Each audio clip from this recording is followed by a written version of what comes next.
Let's talk a little bit about a couple of hip conditions. We all see these. Primary care doctors see these. Emergency physicians see these. Have any of you ever made a diagnosis of a cold fracture of the hip? Person walked in, no necessarily history of trauma. You take an X-ray. Not so sure anything is there. Ultimately, turns out to be a fracture. Like, can I see the hands?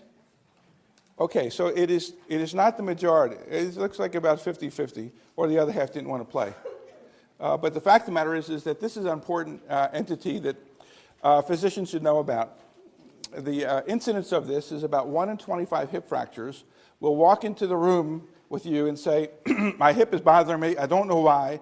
Generally, we're talking about elderly people. You take an X-ray, and it's equivocal. This first paper, which is an old paper, does outline this entity. And it's important to pick these up because this hip fracture, this hip will break, and this patient will fall with the risk of breaking their teeth, sustaining a laceration, hitting their head, and it's going to be an elderly person. And that fracture, which was now not displaced before, is now a displaced fracture. And to the extent that you can intervene in that when they come to see you, because you're going to look like a jerk. You can say, I went to the doctor, they said the X-ray is okay, and then a week later, or 2 weeks later, grandma falls and breaks her hip. Some people believe, in fact, that many people who break their hip, the hip breaks and then they fall. The fall did not cause the hip fracture. The hip fracture broke, the hip fracture occurred, and that caused the fall in these osteoporotic, generally elderly women. So the first entity, a cold fracture of the hip. So we're trying to make the diagnosis now. It took the X-rays, it looked okay. Radiologist wasn't around, you read them yourself, whatever, you think it's okay. So there are some other things we can do. My favorite, obviously you have MR, CT, bone scans, the tomograms, those kinds of things have been considered options. But by far the best test to do here is number 3. You do the patellar pubic percussion test. Patellar pubic percussion test. You take your stethoscope bell and put it over the pubic symphysis and tap on the kneecaps. Have you done this? I'm sure. You're going to be reported to the medical staff if you do that. As a doctor, you're putting the bell where? Here. You're putting it down on the pubis. I say, yes, you have a low-lying heart, ma'am. We're listening, So the idea is, this is just a fun paper. They tapped on the kneecaps, basically trying to determine if there's right and left, there's discontinuity of bone. You can't hear it as well when you tap on one versus the other when you're listening over the pubic. And see, you don't have to charge them a lot of money. There's no radiation associated with this. Okay. That's number 3. That's my favorite. But anyway, that's just for fun. The other papers here talk about making the diagnosis. 2 papers, 4%, both papers said 4% of the patients had these occult fractures of the hip. The way you make the diagnosis ideally is to MRI them. But the MRI is only available kind of like, during the day. And night MRI is a kind of a big deal. So you might fall back and say, okay, secondary test, CT. CT is much more available now than the MRI. But if you had your druthers and it was daytime, they bypass that CT machine and they go into the MRI machine to make this diagnosis. So says these other papers. Okay, you call your orthopedic colleague, say, I've got Mrs. So-and-so here. She's got a broken hip. He said, and this is now, it's about noon on Saturday, and they come in and the broken hip. He says, okay, I'll come in and see her. We'll set her up for surgery on Monday. That is, and you've probably heard that happen. That is not good care. That is not good care. I'm going to tell you why that isn't good care and what you ought to do, whether you're your primary care doctor for that patient or your emergency care doctor for that patient, why the clock is running in all of these people who have broken hips. The doctor also says, put them in some Bucks traction and I'll come see them. Now, any of your doctors talk about that anymore, Bucks traction? You got a Bucks traction doctor there? Where do you work, doctor?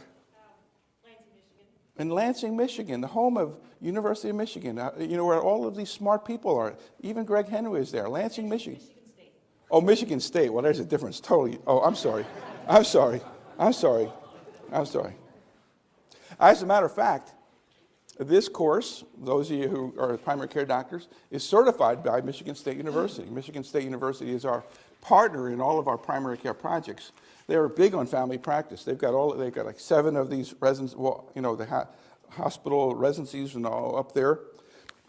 But to be asking to have anybody put in Buck's traction in 2006 is like, whoa, marker, red flag goes up.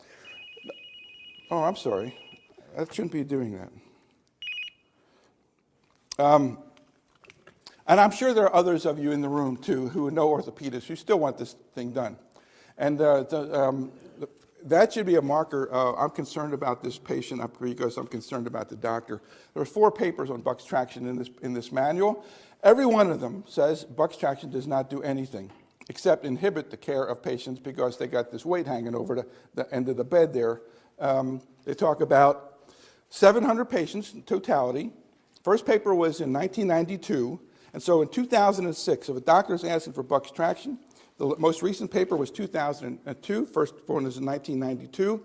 2 papers in 1993, 700 patients. They all came to the same conclusion. No improvement in the time that it would take for the fracture to be reduced, no decrease in intraoperative bleeding, no more rapid surgical times, no greater decrease in preoperative pain. That was the idea, maybe preoperative pain, maybe. No, that didn't do that. And the potential negatives were nursing care and damage to the skin. That's a marker. Should make you nervous. Pain management in these cases is tough. They're generally elderly patients. The pain is when they move, it hurts a lot. When they don't move, it hurts so-so. So the idea if you have this pain that goes up substantially, then it's up, and how do you deal with pain like that? It's very difficult. They're not really great candidates for opiates, although we do give them opiates. But, there's this issue of constipation, drowsiness, nausea, those kinds of things associated with maybe even respiratory depression if you give them enough. So there's a number of papers here. Does any of you do this femoral nerve blocks? There you go. Now, you got to tell us how great that is. We need a rousing endorsement. It works. Need some passion in it. Anybody else? 3 of these papers, you've done that? Yeah, that's what these papers say. And the fact of the matter is 2 of these papers have emergency physicians being the ones who do these femoral nerve blocks. Because you're dealing with a pain that's a hard to control pain. Because it's kind of like rib pain. It's rib pain, difficult to control that kind of pain. This pain, difficult to control. So papers 11, 12, and 13 all talk about doing a femoral nerve block. They say sometimes it works, sometimes it will decrease the need for narcotics. It's not a hard thing to do. They talk about some fractures it works better than others. Intracapsular fractures, just around the head, probably works a little bit less. They suggest that obese patients may be more difficult. What are they using? They're using a long-acting local anesthetic. They're talking about Marcaine, bupivacaine. One paper talks about 10 mLs of 0.5%. 0.5% Marcaine is equivalent to 2% xylocaine. It's 4 times as strong, so 0.5 equals 2. If you give it 10 mLs of 0.5, that's the equivalent of giving 200 milligrams of lidocaine, which is not anywhere near the toxic dose. Another paper, they use 20 mLs of 0.5%. So take 10, 15, something like that. They talk about how you do it. Doesn't sound like it's very difficult. They talk about no complications in these reported 3 papers. And the fact is that the blocks are usually just performed by regular old emergency doctors who are aware of this. Remember the femoral artery and the mnemonic? You feel that artery, nerve, artery, vein, empty space, ligament, navel. So you feel femoral artery, go lateral, 1 centimeter, that's the femoral nerve, artery, vein, so navel. So you would go there. They talk about how to do it in one of these other papers where basically they went down with a 21 gauge needle, pointed it kind of caudally, blocked the flow with their press and pressure so it didn't go distally, and basically they gave them a half hour's worth of training. I don't know why you need a half hour's worth of training to do this, one of those papers said, and there they go. They were out and doing it. So this paper would suggest that this is not an unreasonable thing to do, using a long-acting anesthetic. Doesn't sound like hard. You've all been down in the groin there getting blood gases, trying to get blood for people who are difficult to get blood for, so you're going for venous blood down there. So just go lateral. They said if you kind of get a little punt down the leg, that means you're in the right neighborhood. Inject your Marcaine may be a reasonable thing to do because these people, therefore, will not be super sedated and associated with those risks. 14 talks about Do these people get pain medicines in the field? They don't. According to this paper, 18% got pre-hospital analgesics. I think it's a reflection of the fact that pre-hospital analgesics don't get done all that often. And a hip fracture is usually pretty easy to tell. Call the ambulance, grandma fell down, she can't get up. External rotation of the thing, shortened, it's obvious, fracture kind of thing. Does she get anything? No, she doesn't. 18% got some pain medicines. When they brought him into the ER, did we do much better? 72% did not get pain medicines in the ER prior to x-ray. But ultimately, 90-some% of the patients wound up getting something for pain in the emergency department. But how long did it take them to get it? It's number 14. On average, it took 2.5 hours to give somebody with a broken hip pain medication in this study. Really kind of not very good at all. And they certainly don't quantitate how good the analgesic was. You see more and more of these papers in the literature saying, you know, pain is the 5th vital sign, are we taking care of pain? So the answer is, when did you give it? But they don't really say, was it adequate? Did they respond? I mean, how much relief did they get? So that is also not addressed in this paper. So this would suggest, listen, they're going to wind up getting it anyway. You take them over to x-ray, there's going to be a lot of pain, and move them around, et cetera, et cetera. Sooner is better than later. Now, the next paper is talking about why you ought to be concerned about the doctor who said on Saturday afternoon, we'll do the operation on Monday, kind of thing. There are these measures of quality care associated with hip fractures and other kinds of things. And 15 is an interesting paper. It doesn't talk just about hip fractures. It talks about a lot of medical conditions. And are people getting what they think to be care that is evidence-based and markers for quality? So this is a RAND study, Santa Monica, California, one of these think tank places. And they looked at 30 medical conditions. And for these 30 medical conditions, they applied 439 quality indicators that were supported by the literature. Diabetes, did you get your leg, feet, your eyes checked? Did you get your hemoglobin A1C? All of these markers, which they thought represented quality of care. And they applied these 439 markers to these 30 diseases. When they looked at specifically how are we handling hip fractures, they found that recipients of quality, 20 to 30% of the people were getting only, with regards to the quality measure, they only got 20 to 30% of what they ought to have been getting. So they basically concluded there was a lot of opportunity to improve the care of people who had hip fractures. And when you look at the entire study, 15 is really an important paper. More globally, the overall percentage of patients who got recommended care for their 30 chronic diseases was 55% of them got recommended care. A lot of them really didn't. Why do you need to get on these patients quickly? Why, as a primary care doctor, need to know the clock's running, and as an emergency physician, the clock's running, and we need to get grandma into surgery? Of course, there's been shown a relationship between the longer you wait to do surgery in these people, the worse their outcomes. And what are these outcomes? You don't want to get a hip fracture. Paper number 16, French study. If you get a hip fracture, the likelihood of you dying in the 4 years after your hip fracture are 4 times greater than if you don't. This is a marker, pardon me, for a lot of negative things that may start to happen for you. So although in number 16 you said over 4 years afterwards, 4 times more likely to die, you're more likely to die in the first 6 months after your hip fracture than during that time. The most high-risk time is in the first 6 months. 17 talks about let's coordinate the care of patients who have broken hips. Very common problem. Everybody sees these cases with the idea that we want to facilitate their care, get their surgery done quicker, get them up and moving around. So this paper talked about what happens when a hospitalist is involved in the production of the care for a hip fracture patient. Patients who had hospice care were more likely to have surgery within the first 24 hours, which is a goal. 73% of the patients treated by hospice had this goal accomplished. When people got standard care, regular old doctor, half of them were treated and had their surgery within 24 hours. They talk about this early surgery and with limited morbidity as a result in the case, though the clock is running. The length of stay was shorter in these cases. when they got the surgery earlier. He said, well, it kind of makes sense. If I don't get my surgery for 2 days and it takes me 6 days to recover, my length of surgery days is going to be 8 days. And if I get a surgery done on the first day, then my length of stay is going to be 6 days. Well, that's not true. They basically show that the length of stay gets disproportionately long when you wait for 2 days. It's just not a matter of, well, we deducted a couple of days. 18 is a study where it's an older study where they focused on a multidisciplinary program to get people who have hip fractures the best chance of recovering as they could.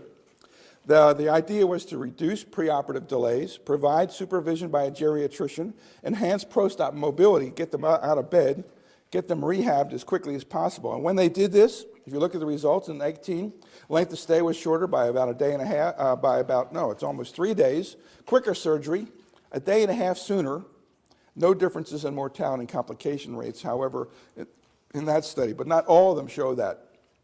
And then 19 is on another paper, reduced 6-month mortality and fewer major complications, trends towards that if you got surgery within 1 day. Within 1 day of your arrival, you got surgery. That's why you can't wait till Monday for the person that comes in Saturday, because that's mainly a matter of convenience for the doctor, but the costs for the patient apparently are real. Now, people say, well, the reason we're not doing surgery is we need to do a medical consult on this person. This person, we need to check them out kind of thing. We have to have the family doctor or the internist check this person out, and that's why we can't really do surgery on Sunday. We're going to do it on Monday. Get the internist in there right.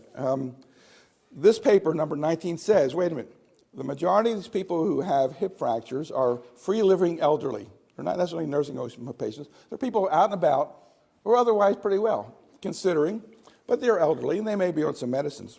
However, hip surgery takes 1 hour. 1 hour. That's a 1 hour surgery, not involving lungs, heart, abdomen, or any other vital organs. So it's there, right there. It's 1 hour surgery. And so if you screw around and say, well, we got to check out grandma, check out all of these kinds of things, they basically say these people generally are healthy, you ought to move, the clock's running, and don't use that as an opportunity to delay their care. Paper after paper here talk about why you ought to move on it. And so emergency physicians' job should be to do everything that is necessary to get this patient ready for surgery. So they can't say, well, you didn't do their whatever tests that they think are necessary in the preoperative setting. So you call your orthopedist friend, say, listen, we got Mrs. So-and-so here, what pre-op tests do you want? So that you get that done in the ER, you facilitated that thing so that she's ready to go kind of thing, rather than, well, we got to get this or that. And a lot of these orthopedists, they may be ordering absolutely nutty tests. Remember, they're orthopedists. So, one of ours, he wanted a bleeding time. Every soul who came in for an orthopedist, and this was a young person, really ought to have known better. Bleeding time, bleeding time, bleeding time. Well, that's where they scratch these people kind of thing with a little timer thing with the filter paper. What is this about bleeding time? Well, Gonzo kind of thought, well, we'll make them bleed and see if they stop. This is the ultimate bleeding test, a bleeding time. Well, it isn't, it really isn't. It's a platelet function test. And now they don't do bleeding tests anymore because everybody's going to get HIV from doing these things, So they stopped that. So now they do in the lab a platelet function test. But the fact is, you don't need to do that, obviously. But whatever they want, don't argue with them. Just do it so that grandma can get her surgery promptly, because that's really what the goal is here. There's more and more papers here. I'll just go through. Okay, this is a New York study. A third of the 1,100 patients had surgery within 24 hours. The median time was 19 hours. That's quick, 19 hours. 2/3 of the patients had delayed surgery. The median was 41 hours, almost like 2 days.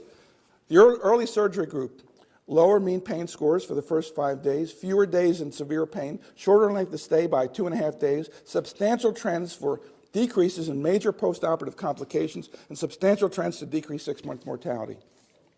So they're all saying the same thing. 20 basically is the same. Operative delay of 3 days or more is an independent predictor of 1-year mortality, almost twice as great. 1-year mortality was almost twice as great.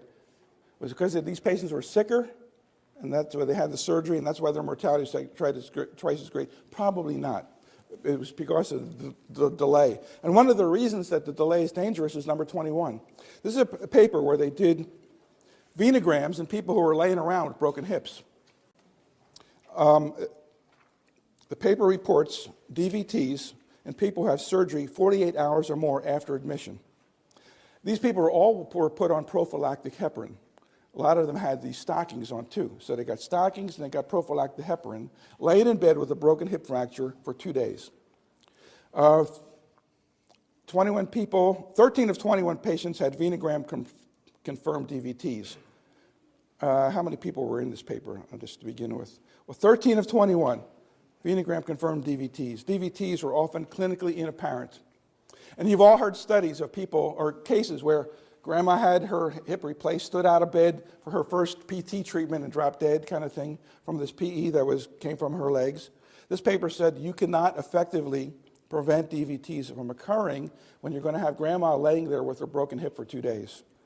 The authors advocate in this study routine preoperative evaluations for DVT in people laying around for 2 days prior to getting their hip surgery. And they even suggest vena cava if a DVT is identified. The idea is not to have them laying around, and we can all affect that. The last papers here talk about are there things that we're doing to facilitate grandma breaking her hip?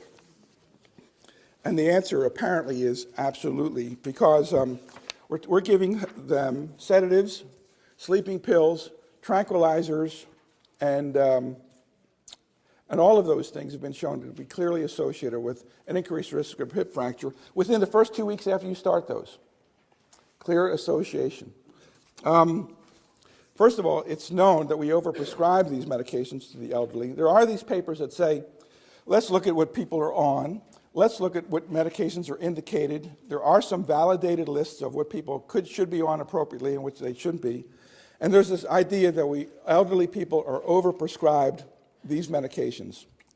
And so there's a paper there that makes the point. The risk of a hip fracture goes up from 1 to 1.6 times greater, almost twice as great, after the initiation of benzodiazepines. And that, the fact of the matter is that the elderly represent 13% of the population in this country. They consume 50% of the benzos. So this big discrepancy between who's taken what. So the elderly are getting large amounts of benzos because grandpa's a little agitated, et cetera, and there's this relationship between benzos and hip fractures, particularly in the first 2 weeks. It is also dose-related and duration-related. So the longer that they're on this stuff, the more the risk is increased. There's a second study there. It points out that a quarter of the patients who have hip fractures have a history of taking benzos. And that's the paper that talks about this 13% of the population, 50% of the benzos. The third paper there says that these risks have been known for more than 10 years, and yet we are still overly prescribing sedatives to the elderly. What sedatives are particularly problematic? The short-acting benzos. So they talked about lorazepam, a 4 times increase in the risk of fracture. Flunitrazepam, well, I don't know what that is. What's the name of that? The generic trade name. That's 3 times greater. And what about even things like Ambien, the world's best sleeping pill, supposedly? The risk of you breaking your hip on Ambien, if you're an elderly patient, is 2-fold increase in the risk of a hip fracture on Ambien. And what about antidepressants? The elder depressed. There's a risk of a hip fracture, 1.5 to 2.5 times greater risk of a hip fracture on antidepressants. So I think for primary care doctors, they should be aware that there's a risk clearly defined in association with drugs that take the elderly and make them sleepy and